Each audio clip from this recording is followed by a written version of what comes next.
Thank you, Judy. And good morning, everyone. Good morning. For those of you watching on Facebook Live, please enter your name and location into the chat stream so that we may say hello. And click that share button. Someone in your network may be blessed by our service today. We also welcome those of you who are joining us on YouTube.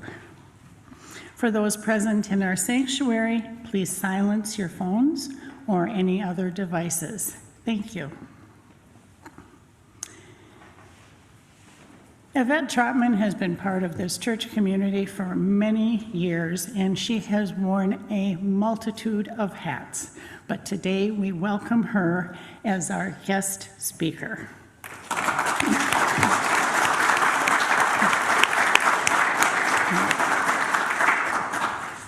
Judy Moen, and for the first time, Vicky Moen are our music talent.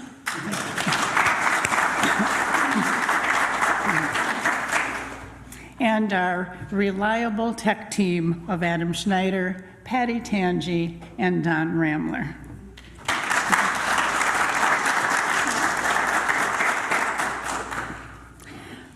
So now that the housekeeping is over, let's just take a moment to center ourselves.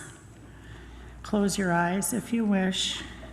And as we begin our worship together, take in some of God's words. As you expect the very best in life, you draw it to you. So start right now expecting the very best in everything and everyone, and watch the very best come about. Expect your every need to be met. Expect an answer to every problem. Expect abundance on every level. Expect to grow spiritually. Accept no limitation in your life. Simply know and accept that all my good and perfect gifts are yours as you learn to get your values right and put first things first in your life. Expect to be used as a channel for my divine love and light to glow in and through you. Accept that I can use you for my work. Do it all in absolute faith and confidence, and behold my wonders and glories come about, not just once in a while, but all the time, so that your whole life is a song of joy and thanksgiving. As we say amen, join me in knowing our truth as we affirm together our statement of being. Together, there is but one presence and one power in my life, in this church, and in the universe, God, the omnipotent good. Friends online and in the sanctuary, please join in singing Surely the Presence.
Good morning again. For those of you who do not know me, I am Lindy Anderson, and I welcome you to Unity South Twin Cities, whether you are watching online or seated here in the sanctuary.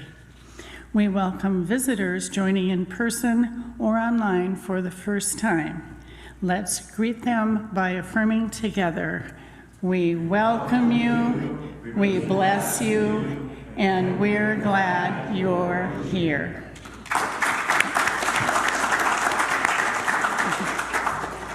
For our joyous gathering today, let us hold this thought. I behold the Christ in you. Let's speak it together. I behold the Christ in you. Throughout the week, remember your Unity South community and hold a silent blessing for each one who calls Unity South home. We acknowledge the global human family and the diversity of religious experiences. Let us give thanks for seekers everywhere who turn their attention Godward as we give thanks for the one Spirit abiding in us all. We offer this blessing for everyone as we speak Namaste, which means the sacred in me greets the sacred in you. Now, returning our focus to our ministry, please join in our Unity South centering statement with focused thought and warmth of feeling. Together, centered in God, assured by faith, and prospered by divine love, we boldly move forward to serve humanity by building our lives and Unity South Church together. For announcements today, I want to point out we have an addition to our sign in the lobby, and there is an instruction sheet and a sign-up sheet for the flea market on August 14th. This basically tells you how it will look for you to participate in bringing your things. And this side is if you're doing online sales for large items or furniture. And so there are several people here from the committee. I know Missy will be coming, Colleen is here, Don is here, and Patty's here. So if you have any questions, we have set up a new email for the flea market. And so that will be active tomorrow. It is on the form, but for those of you watching from home, it will be in the Wednesday e-blast, so you can get some information through that. Join us next Sunday, July 18th, when Reverend Stacy returns from Chautauqua, New York. He will present his lesson, Connecting in a Shared Experience. The longtime intention of the famous Chautauqua institution is to bring people from diverse communities together in a shared experience. New insights and meaningful conversations are shared as people with differing perspectives discuss the same event. Judy Moen and Rich Miller will be our musicians, and I will be your service assistant. And now let's prepare for a time of community prayer as I read the daily word for July 11th. The daily word for today is pray for others. I know the truth of each dear one I hold in prayer. What an honor it is to hold others in prayer. I am grateful for this sacred trust and use it to see beyond appearances, knowing they are temporary conditions. I focus on the unchangeable truth that each one for whom I pray is a divine being, a living expression of God. As I pray for others, I envision divine peace, calming thoughts, and strengthening faith. I see healing leading to the realization of wholeness. I pray divine love and wisdom create harmony in relationships, guiding every decision. I affirm divine order is established in every area of life. I claim for them the zeal to complete everything that needs to be done. I then give thanks, grateful to bless others with the gift of prayer. From Matthew 18, verse 19. Again, truly I tell you, if two of you agree on earth about anything you ask, it will be done for you by my Father in heaven. Let's take a moment and reflect and pray for others. I know the truth of each dear one I hold in prayer.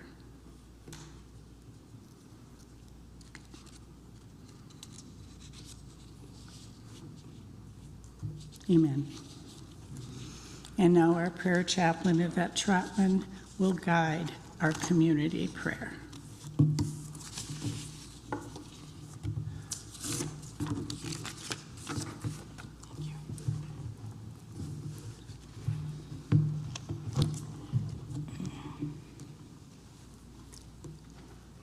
Good morning. Prayer in unity is designed to help people recognize where God is at work and to help each and every one of us deepen our prayer lives through a prayer process of relaxation, concentration, contemplation, realization, gratitude, and affirmation. Today, as we prepare to receive God's presence, I invite you to still your mind as we relax into God's presence by gently closing your eyes or softening your gaze. Focus your attention on your breath as a centering device or your preferred focal point as you move into concentration. Myrtle Fillmore, it is said, used to place a picture of Jesus in front of her as she was praying. I use a lighted candle or image of a lighted candle. We continue our prayer process with contemplation by quieting our thoughts and removing any outside distractions during this sacred moment. As we go into the silence, let's take a deep, cleansing breath.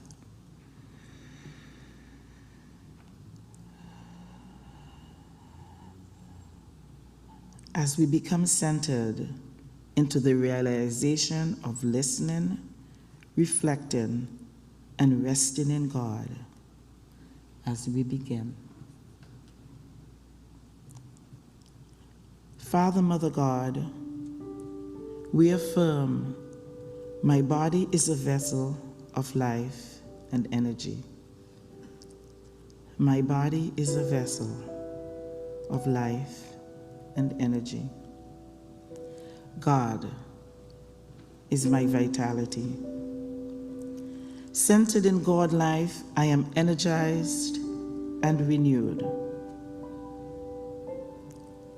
Grateful for the harmony of my body's systems and functions, I bless my body into heightened health and well-being.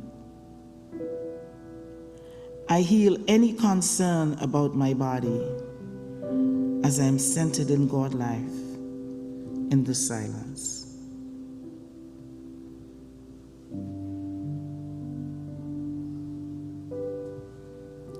We welcome the power of this affirmative prayer as one of the most beloved and most unusual teachings of unity. Know, Father, Mother God, that everything I and others need to renew our bodies is already present. Let us affirm it, knowing that our good has already been created and provided. For me, for my family, and for my community.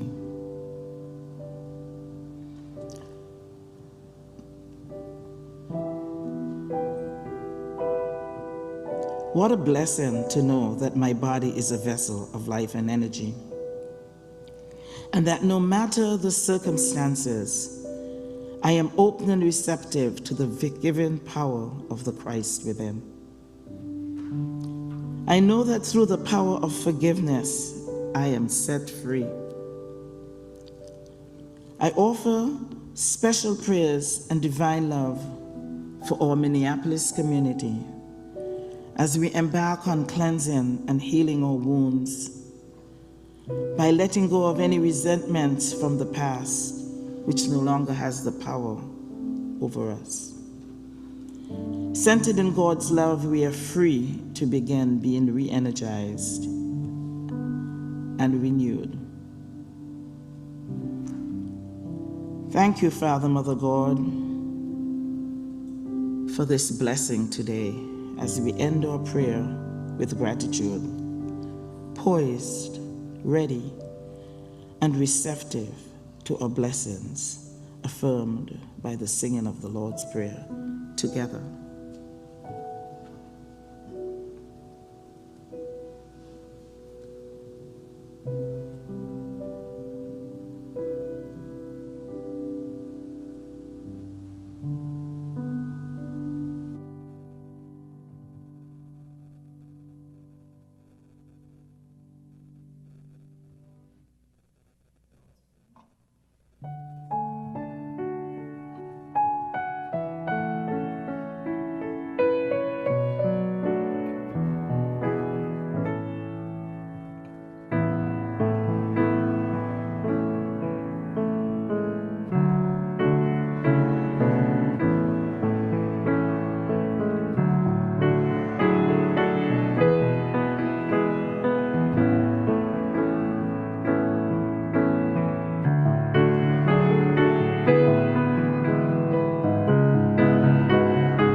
As we return to the service, please know that if you would like a prayer chaplain to pray with you after the service, you may do so in the beautiful gardens at our back, created by Carlotta and others. I know that Kathy is involved and Russ is involved.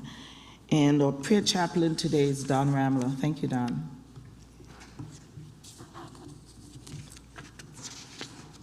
Yeah, awesome. Kathy.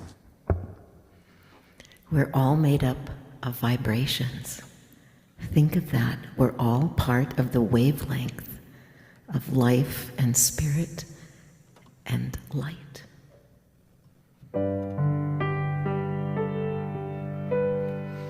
I am light, I am light.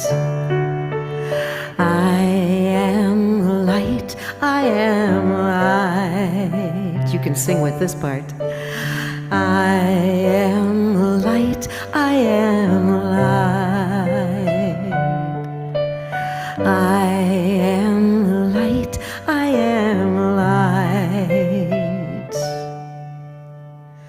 I am not the things my family did. I am not the voices in my head. I am not the pieces of the brokenness inside. I am light. I am light. I am light. I am light. I am light. I am light. I'm not the mistakes that I have made, or any of the things that cause me pain. I am not the pieces of the dreams I left behind. I am light. I am light. I am light. I am light. I am light. I am light. I am not the color of my eyes. I am not the skin on the outside. I am not my age. I am not my race. My soul inside. Inside is all light. Is all light. I am light. I am light. I am light. I am light. I am divinity defined. I am the God on the inside. I am a star, a piece of it all. I am light. I am light.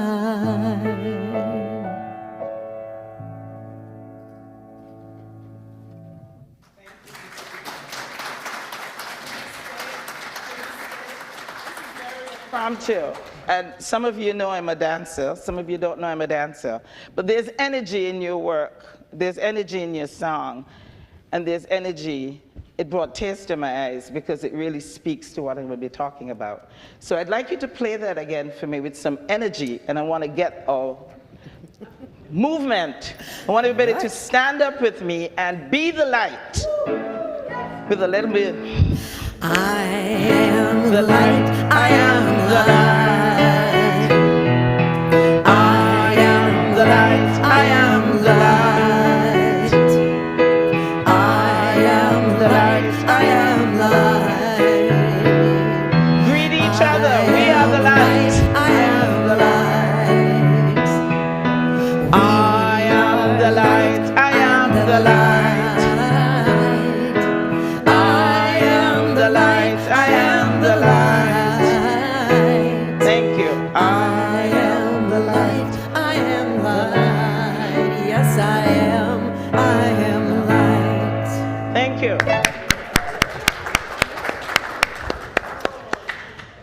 I believe when spirit moves you, you need to move.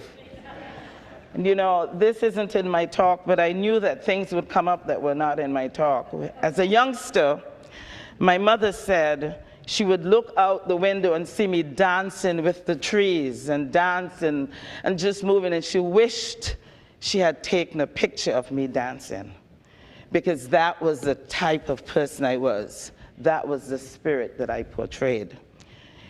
Even though there are dark times that hit us, which I'll be talking about today, we're still the light. And this is perfect with my talk. So good morning, Unity South again. To our online family and my family here. For those that don't know me, my name is Yvette Trotman, and I currently serve as one of our prayer chaplains. I have been a member of Unity South for the last 40 years, along with my husband, John and Duval. During this time, John and I have served our community in a number of leadership roles. Today, I'm honored to be asked by Reverend Stacy to be a guest speaker, a role in which I have served before and one with which I take great pride. My topic was inspired by an article, The Virtues of Vulnerability, by Mark Nepo, in the Unity magazine issue of March, April 2020, just at the beginning of the pandemic. It was dedicated to deepening your spiritual journey. What captured my attention was the article shared that being vulnerable is necessary for us to grow. Let that sink in for a while. Actually, I'm going to have you let it sink in while I get some water.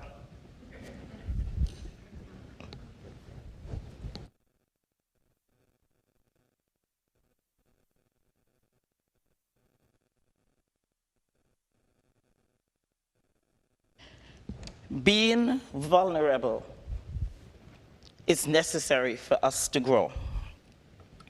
It went on to share that the word vulnerable means to hold a wound gracefully, which does not mean being stoic, Nepo says. We all know that physical wounds need to be open to air and light. If they're covered too tightly, they won't heal. They'll get infected. That was my inspiration to choosing the topic of calmly surrendering to our vulnerabilities. It is one that is very dear to me because it addresses my ongoing spiritual work. So what does it mean to be vulnerable? To calmly surrender to the air necessary to heal your wounds. The air of forgiveness. A wound needs air and light for healing. Forgiveness clears the air and purifies the heart and soul. However, the challenge we all face is when we are open to the air of forgiveness, when we forgive, it makes us vulnerable. We open up ourselves to feeling vulnerable, which is not comfortable by any means. Hence, forgiveness is an exceedingly difficult process, yet necessary if we are to heal our wounds. Nepo states, vulnerability is the courage to be soft and open enough until the air of forgiveness and light starts to heal the part in us that is wounded. What a vicious cycle we are trapped in. Where do we start? I don't know about you, but for me there's so many wounds and so many people and situations to forgive. But we have become accustomed to our habits. Habit, for me, is holding a belief intact. We have become accustomed to our habits. That perpetuates this cycle. The cycle of being wounded, being vulnerable. Then you want to forgive the people who wounded me, which makes me feel vulnerable all over again, which just rewounds and rewinds. Forgiveness is capable of producing profound transformation. It has the power to heal both the inner and outer wounds of our life.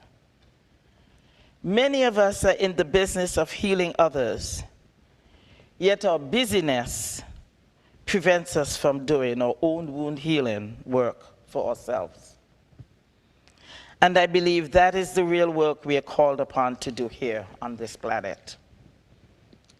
So here I stand before you, dusting off my familiar and unfamiliar habits, as so aptly reminded by Emily Cady, who says, I have been living in negation for a while, and it is time for me to free myself from bondage. In Lessons in Truth.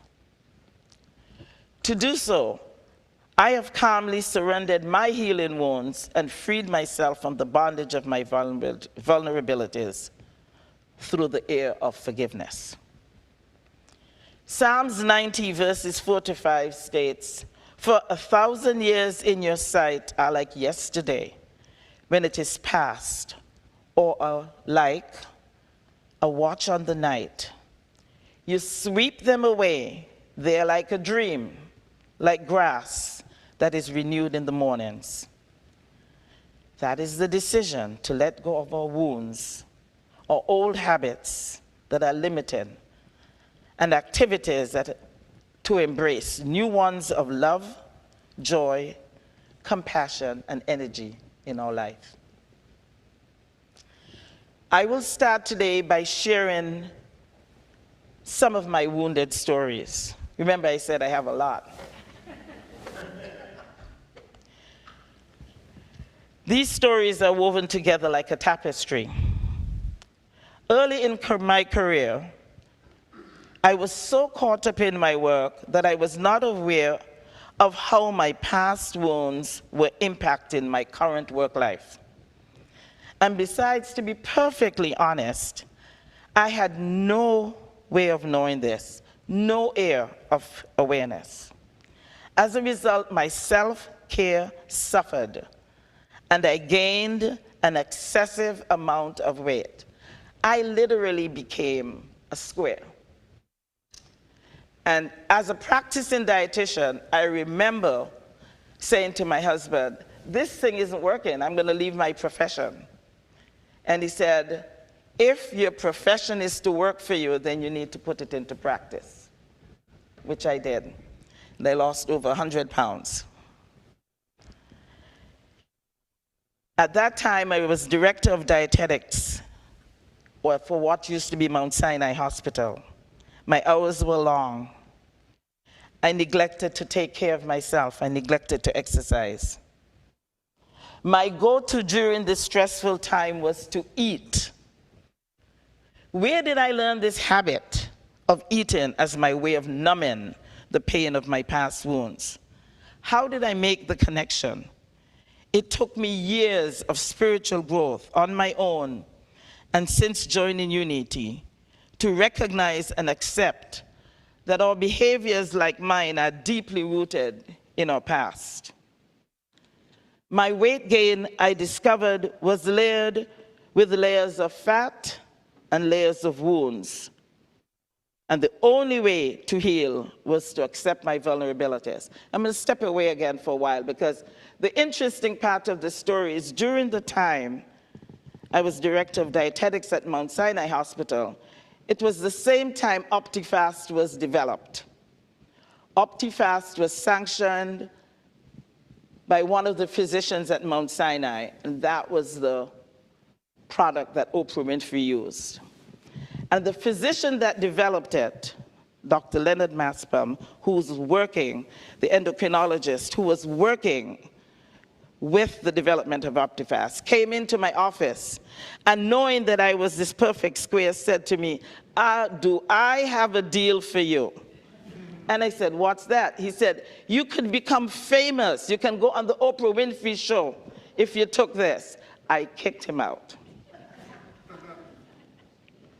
I knew I had to do this based on my profession, based on my virtue and my values. Not famous, but I feel great inside. I started by acknowledging that my first and most impactful wound was the death of my father when I was an infant. You see, the only way my mother thought she was helping me grieve while getting a good night's sleep was to feed me ice cream to calm down my screams. Missing my father, I screamed for ice cream. I was the last child my father put to bed at night. And I would get up in the middle of the night and say, "Ice cream, see him there, ice cream." So fast forward my life, I'm getting emotional. This was my go-to. This was my mood-altering behavior. Some people, when wounded, turn to alcohol, others to drugs. For me, it was ice cream. You know, another step away. There used to be an ice cream store called Bridgman's here in the Twin Cities. I knew every ice cream Bridgman stop that there was. My GPS took me to every ice cream stop. I would go to Bridgman's, I would buy my favorite ice cream, which I've since discovered that they still make. I go to Kowalski's to get it now, but I don't eat the whole thing anymore. I would eat the whole container. Well, before I ate the container, I would get a triple scoop, eat that, take the container home, eat it out, and I needed to go back and get some. And then when I decided, this is enough, you have to stop this, then I would go to Baskin Robbins and buy John's ice cream, which was butter pecan. I didn't like butter pecan, but I ate it anyway. And then I would bring ice cream home for him, and then he would be like, where's my ice cream? I would eat it out, then run back and get it, so they didn't know I'd ate it out. That's how wounded I was. But you know, I learned we teach what we need to learn. So that was the reason I became a dietitian. I needed to learn to stop this. I needed to put a stop to my wounding. My weight gain, coupled with a high-stress job, lack of exercise, and in a new environment in Minneapolis, I had the perfect recipe for high blood pressure. My physician at the time told me I was too young to be suffering from high blood pressure and was reluctant to put me on blood pressure pills. His messaging felt like the ads on TV today. He emphasized all the negative side effects the pills will have on me. I have a clear memory of him saying, if you keep taking these pills, in 20 to 30 years, you will be on kidney dialysis. He should have been a unity minister. Because in addition to prescribing the medication, he also told me, you are capable of healing yourself. He himself was an extremely overweight person and said, it's too late for me, and he's since deceased, and I honor him today, but you have a second chance. On that note, I do have a second chance.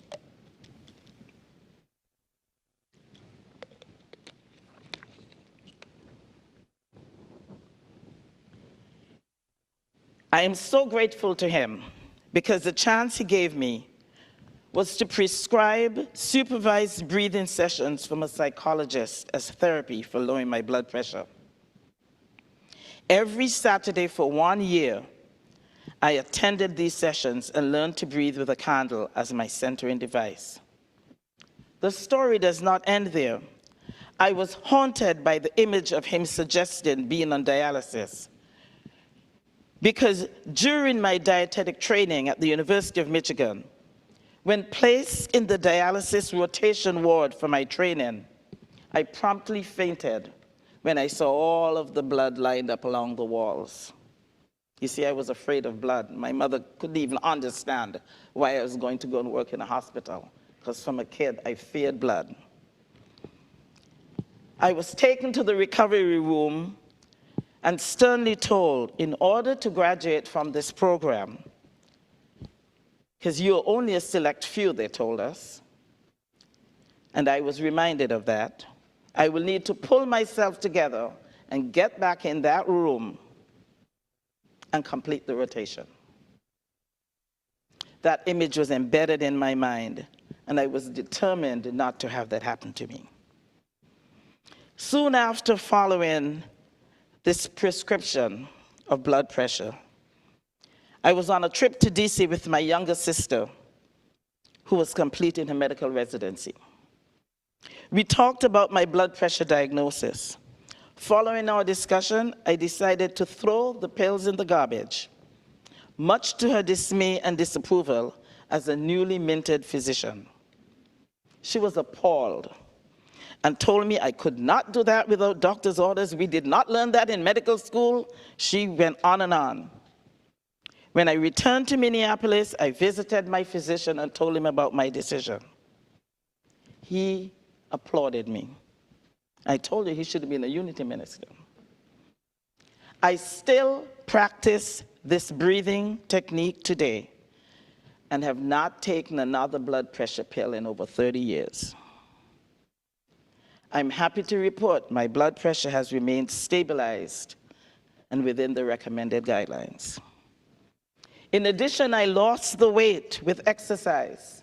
I also want to honor a dear friend, Nambu Berg, who we connected, and I danced with her with Aerobics with Soul, and my weight shifted dramatically. I would say I'm probably carrying about 10 pounds more than that original weight loss.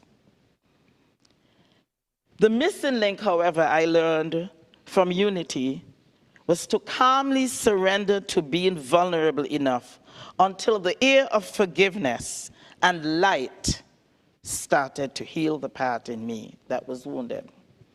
I arrived at this point by reading many Unity books. I have stacks and stacks of Unity books. My mother sent me many books, and we'll see why later. Attending classes, prayer services, listening to other people's stories, where I gained belief of how forgiveness has worked in many aspects of others' lives. Disclaimer, I do not recommend anyone using my approach of throwing their pills in the garbage without contacting their physician, however. It was my choice, and I was prepared to live with any consequences.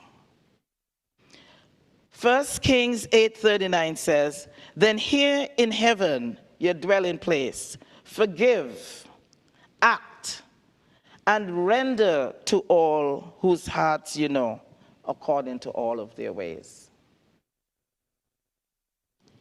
I had just joined Unity and was now getting grounded in learning this forgiveness thing. And one of my first assignments was to turn my attention to the people or situations who along my life's journey may have challenged my abilities, my patience, and my comprehension. I accepted this invitation from a class I was attending with Reverend Phil Laporte, my first Unity minister. He directed us to picture one of these special people or situations and recognize that we have more in common with them than we realize. My work was to forgive the person I chose in order to be free to live my life fully. I knew exactly who my selection would be: my grandmother. My Mother Mary's story comes later. It's a whole other phenomena that Unity helped me to uncover. That's for another presentation. My grandmother was the most amazing seamstress and designer of her time on the island of St. Kitts, where I was born. As a youngster, she told me I will never be able to sew for a whole host of negative reasons, the main one being I have no patience. You see, forgiveness is an act of patience. Fast forward this story today, unbeknownst to me, I discovered I had already forgiven my grandmother many years ago prior to joining Unity, because not only did I obtain a degree in clothing and design, I have sewn almost everything that I wear.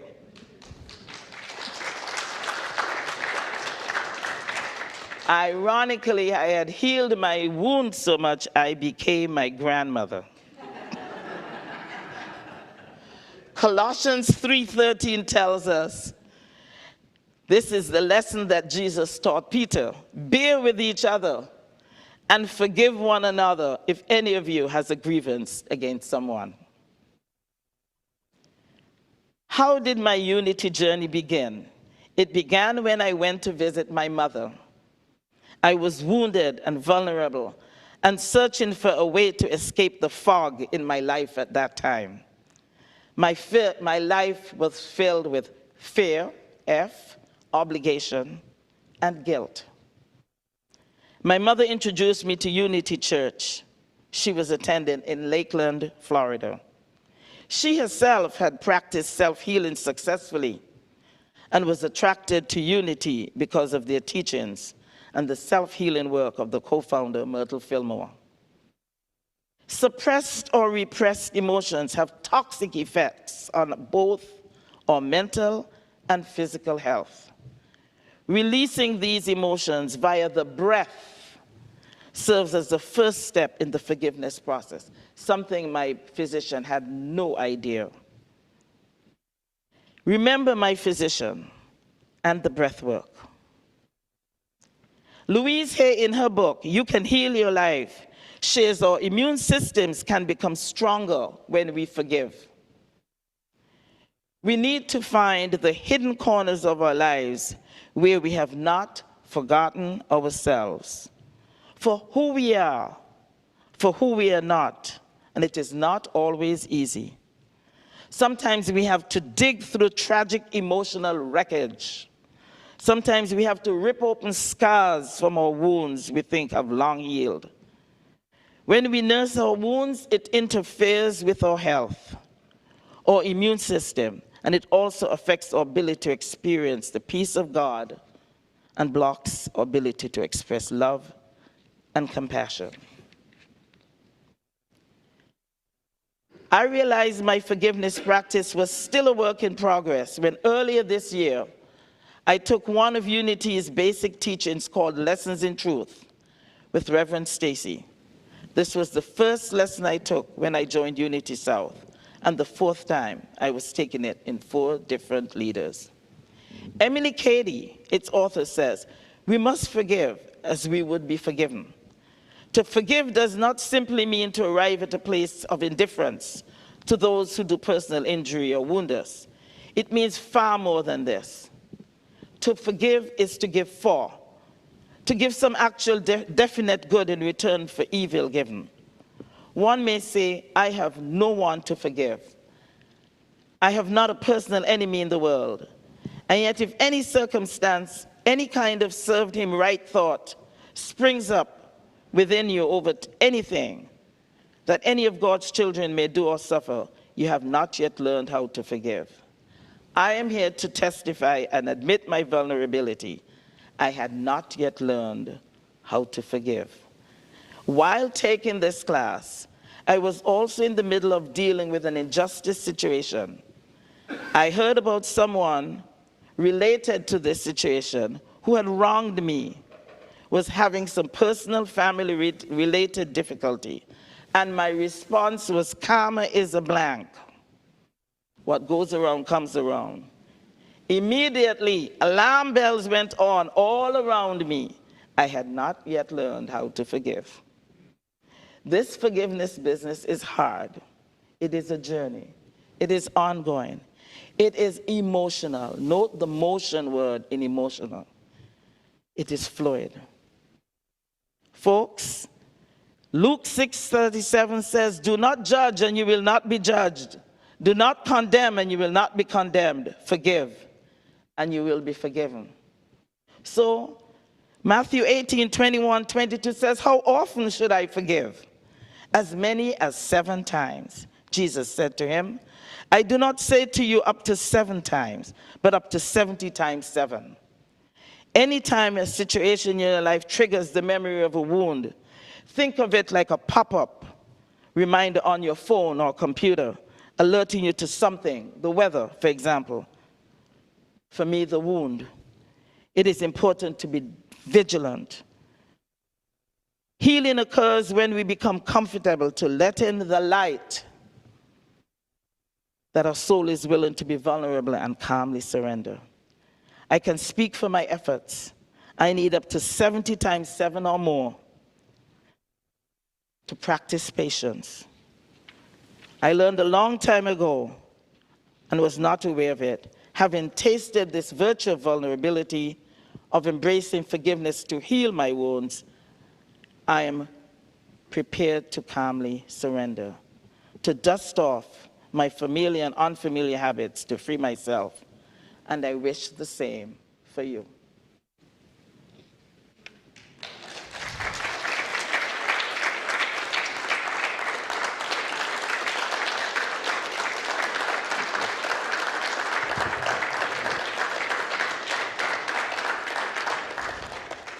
or meditation and visualization prayer. Judy, you're playing for that? Okay. As we end today, I'd like to take you through a meditation and visualization prayer. The secret to the power in living a healthy life is daily meditation. Daily, Jesus went apart from the world so that he might return to it with renewed spiritual power. Take a moment with me today as we pray. And as we prepare for a time of meditation, I invite you to relax and turn within as we begin. Simply focus on your consciousness, which is the ever-present God. Perhaps you want to take a deep cleansing breath and let in the light as you let it go. Perhaps resting in the everlasting arms of the Father, take another deep cleansing breath. As we allow the chair on which we are sitting to completely and totally support us, and let our inner mantra be, calmly surrender. Calmly surrender and know the magnificence of God within you, the power, the strength, the wisdom, the intelligence, the wholeness and judgment to be open to our vulnerabilities. Be open in order to heal our wounds. Let the air in to support your healing. Let the light in to support our healing, knowing that God is in the midst of us. Let this be the time of conversation. And let us know that this conversation is with ourselves, because there's only one being here. There's only one presence. There's only one mind, one life that is closer than our breathing. There's only one. Let this conversation be about surrendering to the practice of seeing the good, the God in ourselves, so that we may know that our effort we can see the good and the God in others. Relax. Relax and allow ourselves to fully glimpse this awakening, if you will, the reality of our being. God is all there is. God is all there is. Calmly surrender and know God is all there is. Thank you, unity. God is all there is.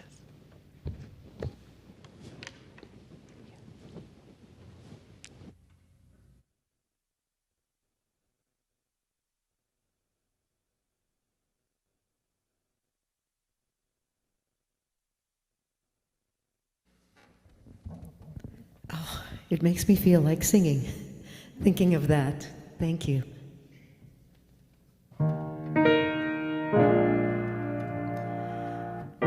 I'm a very ordinary girl, trying to make sense of this crazy world, doing unto others as I'd like to have the doing unto me.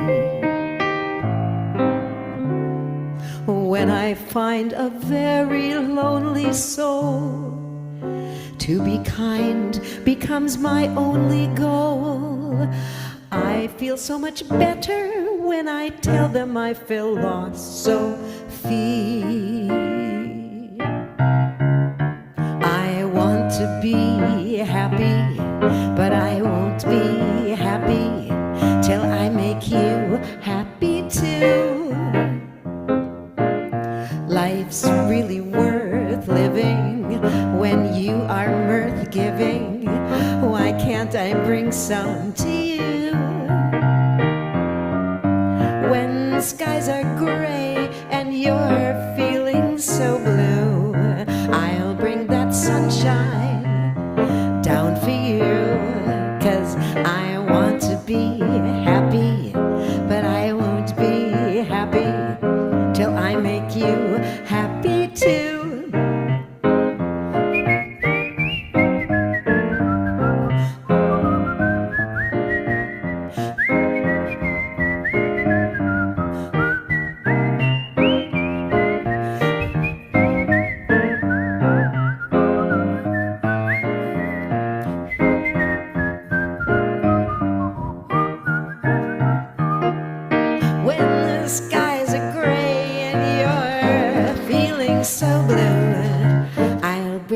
that sunshine, bring it on down for you. 'Cause I want to be happy, but I won't be happy till I make you happy too. I know you want to be happy too. I know you want to be happy too. I mean you.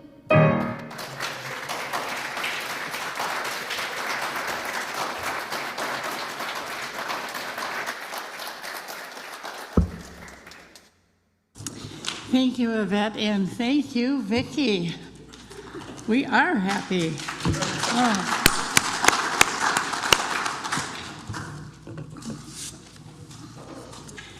We are grateful for all the gifts sent by mail or given online at unitysouth.org. Together, we will keep this ministry energized to complete its important mission so that all who turn to Unity South will be embraced, loved, and empowered by our consciousness. We live in a benevolent universe, and we are grateful. Please take your gift in your hands or hold your online giving receipt or hold in mind your financial commitment to Unity South, and together let this be our sacred exchange with God. Divine love flowing through me blesses and multiplies all the good that I am and have, all the good that I give and receive, and I am grateful. Those in the sanctuary may leave your offering in the container by the door. And now some final words from Yvette.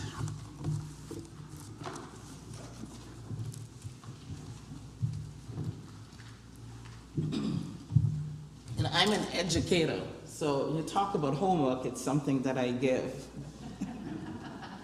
But, and I don't want to say but, however, homework comes from within. This type of homework comes from within. Something drove me to my healing. Something will drive you to your healing.